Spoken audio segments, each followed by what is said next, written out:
Have you ever wondered why certain things suddenly make you feel upset, anxious, or even angry, and you don't really know why? Maybe a song, a smell, or even a simple phrase can trigger a flood of emotions you didn't expect. What if I told you that your brain is wired with emotional triggers you probably don't even realize you have? These hidden triggers shape how you react to the world every day, often without you noticing.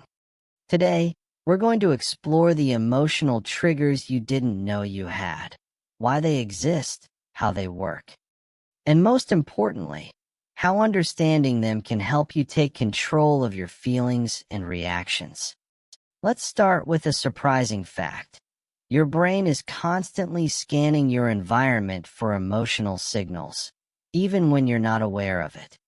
This is because of a part of your brain called the amygdala. It's like your emotional alarm system. It reacts faster than your conscious mind, sometimes setting off feelings before you even realize what's happening. For example, have you ever felt uneasy or anxious in a place that looks completely safe?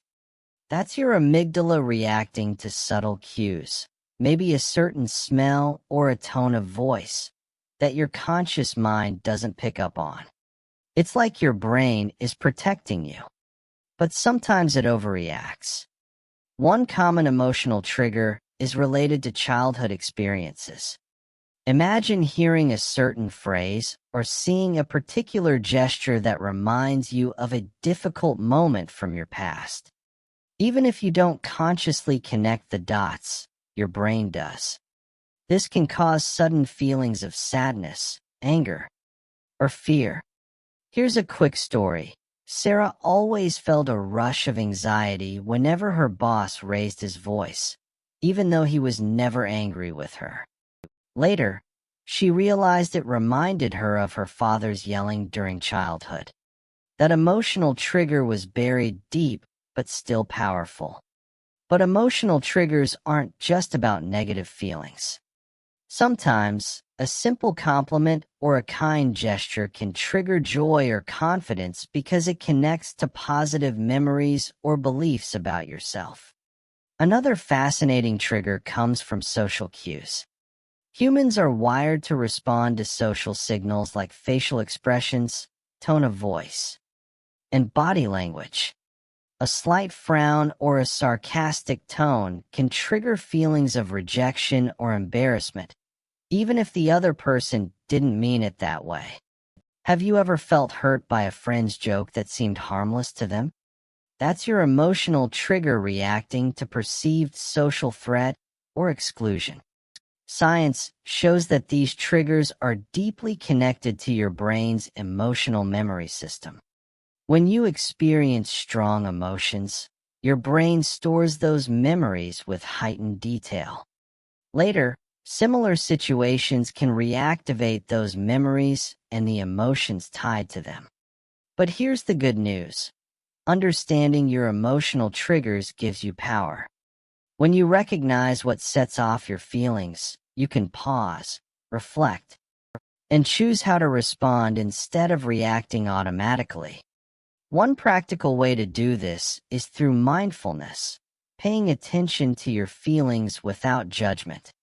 When you notice a sudden emotional reaction, ask yourself, what just triggered me? Is this feeling coming from now? Or is it linked to something from my past? Another helpful technique is journaling. Writing down your emotional reactions and what caused them can reveal patterns you weren't aware of.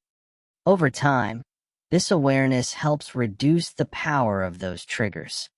It's also important to remember that emotional triggers are personal.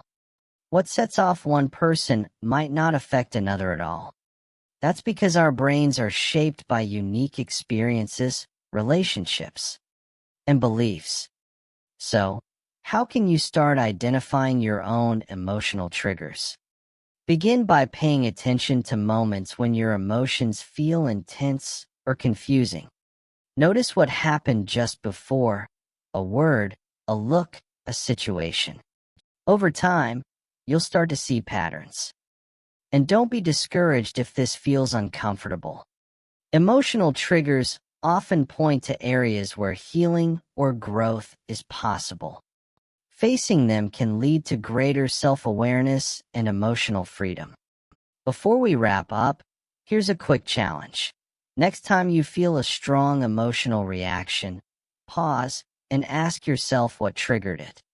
Try to trace it back to a memory, belief, or past experience. This simple step can start changing how you relate to your emotions. Remember, emotional triggers aren't weaknesses, they're part of being human.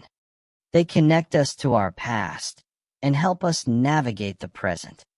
The key is learning to recognize them and respond with awareness. If you found this video helpful, please hit the like button, share your thoughts or experiences with emotional triggers in the comments below, and subscribe for more insights into psychology and self-awareness every week. Thanks for watching, and take care of your emotional self.